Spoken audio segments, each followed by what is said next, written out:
En este video, vamos a reaccionar sobre otro video reciente que acaba de subir la Watchtower a su página oficial, un video asociado a la Navidad.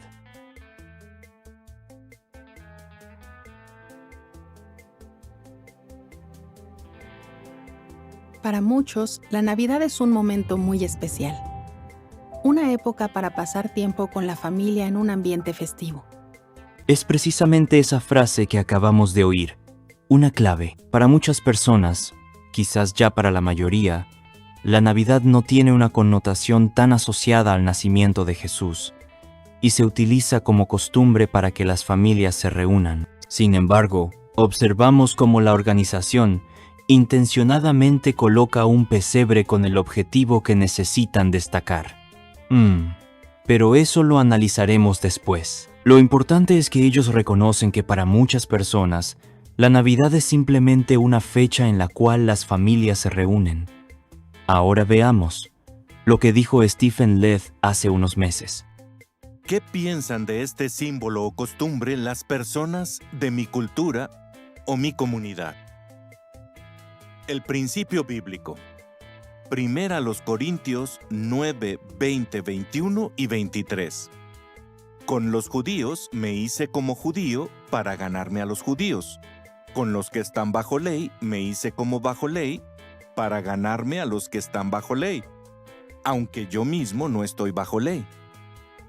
Con los que están sin ley me hice como sin ley para ganarme a los que están sin ley, aunque yo no estoy sin ley ante Dios, sino que estoy bajo ley ante Cristo.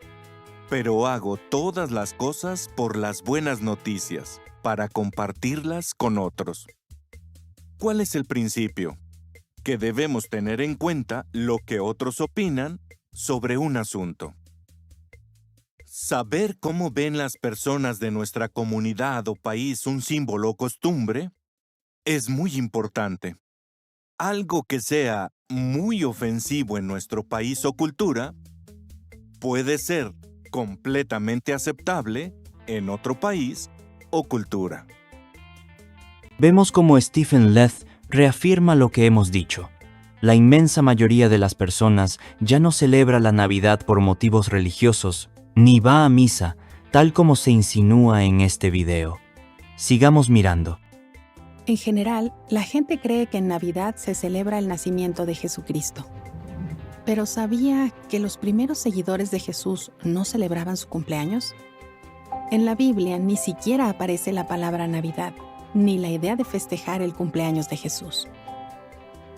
Lo anterior es totalmente correcto, pero ¿sabe usted por qué los primeros cristianos no celebraban los cumpleaños? En un vídeo anterior lo explicamos, y te dejaremos el enlace en la descripción para que lo vuelvas a analizar. Pero te adelantamos que no lo hacían, porque en el mundo romano, el día de nacimiento estaba asignado a un patrono protector, un dios que te cuidaba desde tu nacimiento. Así que estas fiestas de cumpleaños inevitablemente incluían actos de adoración y veneración a esos dioses de tu natalicio. Los cristianos del mundo romano evidentemente lo evitaban. Sobre los hebreos, en el video de la descripción, se analiza el tema. Entonces, ¿cuál es el origen de la Navidad? Piense en esto. Aunque la celebración actual varía de un lugar a otro, al parecer es una mezcla de costumbres paganas y supersticiones. En Europa, algunos pueblos antiguos, como los celtas, creían que en invierno las noches eran tan largas porque el sol había dejado de moverse. Así que quemaban troncos para convencer al sol de que se moviera de nuevo. También decoraban sus hogares con hojas verdes para proteger a sus familias del mal.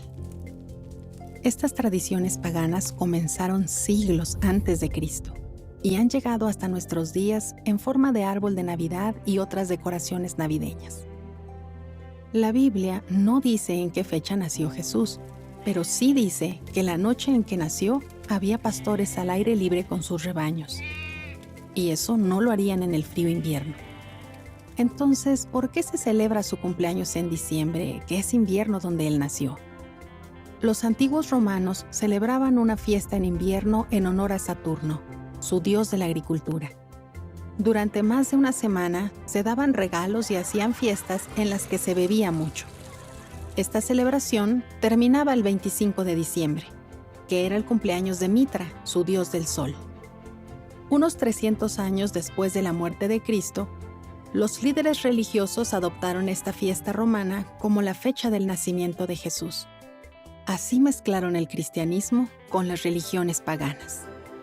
¿Y qué hay de Santa Claus? Es una combinación de personajes ficticios que surcaban el cielo y premiaban a los niños buenos con regalos y dulces, y castigaban a los que se portaban mal. A principios del siglo pasado, se comenzó a usar la imagen de Santa Claus para fomentar las compras navideñas. Entonces llegamos al punto principal de la cuestión, a lo más importante. ¿Sabe la inmensa mayoría de personas que celebra la Navidad que ésta tiene un origen pagano? ¿Saben que lo de los adornos, las luces y todas las decoraciones y figuras en el hogar tienen origen en los celtas, en los romanos y en los mitraístas? ¿Lo saben? ¿Celebran la Navidad pensando ahora en venerar a esas deidades? ¿Lo tienen siquiera en la cabeza? Con eso en mente, analicemos el argumento del mismo LED que derriba la falsa lógica del mismo video de ellos. En el año 1977, la revista Despertar planteó esta pregunta importante. ¿Cuál debe ser la actitud del cristiano o cristiana para con formas y diseños que en algún tiempo o lugar han estado relacionados con la religión falsa? Esta cuestión puede presentarse cuando uno escoge el empapelado para su hogar, el dibujo de una corbata o vestido, o joyas tales como gemelos, una pulsera o un collar que desea comprar. Hasta puede surgir en la selección del diseño de lámparas o vasijas de mesa. Tal vez se pregunte uno, ¿está relacionado este diseño de alguna manera con la adoración idolátrica? Luego añade esta idea clave. Muchas veces el significado de un diseño cambia según el lugar y el tiempo. Cierta forma puede comunicar un significado particular al observador en un tiempo y lugar, pero un significado diferente a un observador en otro lugar o en otra época. Entonces, ¿a qué debe dar consideración el cristiano principalmente? No al significado que cierto símbolo o diseño posiblemente haya tenido hace 1000 años, o cómo lo pudieran considerar al otro lado del mundo, sino lo que significa en la actualidad a la mayoría de la gente donde él vive. El artículo da ejemplos de símbolos comunes que en el pasado se relacionaban con la religión falsa, pero que hoy día ya no se relacionan con ella. Entre estos ejemplos se mencionan el corazón, la flor de lis y la granada. El artículo concluye con este consejo práctico. Puesto que se han usado tantos diferentes diseños en la adoración falsa, si una persona se tomara la molestia y dedicara el tiempo para averiguarlo, posiblemente hallaría una conexión indeseable con casi todo diseño a su alrededor. Pero, ¿por qué hacer eso? ¿No sería eso desconcertarse innecesariamente? ¿Y es esa la mejor manera de usar uno su tiempo y atención? Si en la zona donde usted vive se entiende comúnmente que cierto diseño o forma en particular es un símbolo religioso, hay buena razón para evitarlo. O si muchas personas en su localidad se han hecho especialmente sensibles acerca de alguna forma o decoración, el cristiano maduro quizás opte por evitarlas a fin de no causar disturbio o tropiezo innecesarios. ¿Verdad que estos principios son muy útiles? Lo mismo pasa con las costumbres. La manera como se perciben puede cambiar con el tiempo. La Despertar del 8 de enero de 2000 tiene un artículo que se titula ¿Cómo evaluar con equilibrio las costumbres populares? Ahí se dijo, la religión ha ejercido honda influencia en las costumbres, que de hecho se basan en muchos casos en antiguas supercherías, supersticiones e ideas religiosas ajenas a la Biblia. El artículo mencionó varios ejemplos. Puede que algunas de estas costumbres tengan su origen en la religión falsa. Allí también decía, pero esas connotaciones se han desvanecido con los años, de modo que tales usos y hábitos han perdido todo sentido religioso. Y hacía la pregunta: así pues, ¿cuál debe ser la principal preocupación del cristiano? Aunque tal vez haya razones para examinar el origen de una costumbre, hay casos en los que importa más qué significa para las personas de la época y el lugar donde uno se halla. Si tuviera connotaciones antibíblicas o algún otro aspecto negativo durante cierto periodo del año o en determinadas circunstancias, el cristiano podría adoptar la sabia decisión de evitarla durante ese tiempo. ¿Cuáles pueden ser algunos ejemplos? ¿Qué tal cubrirse la boca al bostezar? En la antigüedad, algunos lo hacían porque pensaban que de esa forma no se les escaparía el alma. Pero ¿y en la actualidad? Hoy en día ya no tiene nada que ver con el ocultismo. Más bien es una señal de buena educación. ¿Y qué hay de los anillos de boda? Algunos historiadores dicen que estos anillos tienen un origen pagano, pero hoy en día para la mayoría de las personas simplemente son una señal de que alguien está casado. Notamos que el árbol navideño, las decoraciones y luces, el dar regalos, etc., ahora tiene otra connotación muy distinta a la de las ceremonias de los paganos. Con la misma lógica explicada por ellos, notamos cómo derriban lo que muestran en el reciente video sobre la Navidad. Sin embargo, se insiste en omitir toda la explicación dada por el mismo miembro del cuerpo gobernante. Notemos. Muchas personas celebran la Navidad simplemente para pasar tiempo con sus seres queridos, comer cosas ricas y darse regalos.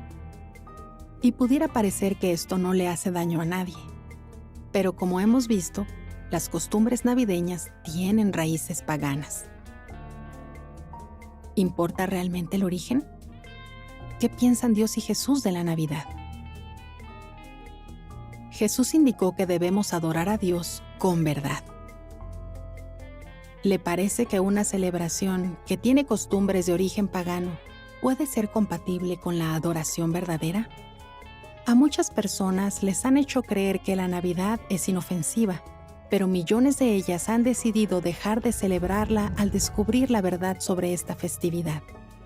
También se reúnen en familia, comen cosas ricas y se dan regalos, pero lo hacen en otros momentos a lo largo del año, y sin la preocupación de estar ofendiendo a Dios. Este video que hemos analizado representa una enorme contradicción a lo explicado por el mismo Stephen Leth hace algunos meses. En este último video, como hemos observado, ellos mismos admiten que el sentido de la Navidad actualmente para muchos es solo estar en familia, pasar un buen rato y compartir, pero sin embargo, se insiste en que el origen, aunque se haya perdido en el tiempo y no el motivo, es el que ofende a Dios. Con este razonamiento, inmediatamente deberían dar un pie atrás y revocar el permiso, entre comillas, para que los testigos de Jehová ahora nuevamente no puedan brindar, ¿no es verdad? Es conocido que la organización, cuando intenta liberar una supuesta restricción, tiempo después, vuelve a apretar la correa en las mentes de los testigos para de esa forma no perder el control sobre ellos, porque se imaginan que éstos se pueden desbocar. En otras palabras, todo esto que vamos a ver no es real ni verdadero. Mire con atención. Bueno, ahora hablemos de cómo los cristianos podemos tomar buenas decisiones usando principios bíblicos sin la necesidad de tener una lista de reglas. Pensemos en el siguiente ejemplo. Cuando éramos niños, nuestros padres nos ponían normas para protegernos. Quizás nos decían: agárrame siempre de la mano cuando crucemos la calle. Nuestros padres ponían esa norma para protegernos del peligro. Pero ya de grandes, no necesitamos la mano de papá o mamá. ¿Desapareció el peligro? No. Pero ahora sabemos que tenemos que mirar a ambos lados antes de cruzar una calle. En realidad, sería muy extraño que un hombre hecho y derecho siga necesitando la mano de su mamá para cruzar la calle. De forma parecida, los cristianos maduros no necesitamos una norma para cada situación, sino que, ante cada situación, tenemos en cuenta los principios bíblicos. Si no hay una norma bíblica específica sobre un asunto, usamos nuestra conciencia educada por la Biblia para tomar una buena decisión. Todo lo anterior en la práctica es falso, ya que mantienen al testigo en un perpetuo estado infantil, donde solo lo que ellos determinan como correcto o apropiado es lo permitido. Así, la mayoría de los testigos comienzan a experimentar trastornos nerviosos y mentales bajo lo que es la denominada disonancia cognitiva. Esto es, órdenes y posteriores contra órdenes contradictorias que anulan la capacidad de tomar decisiones.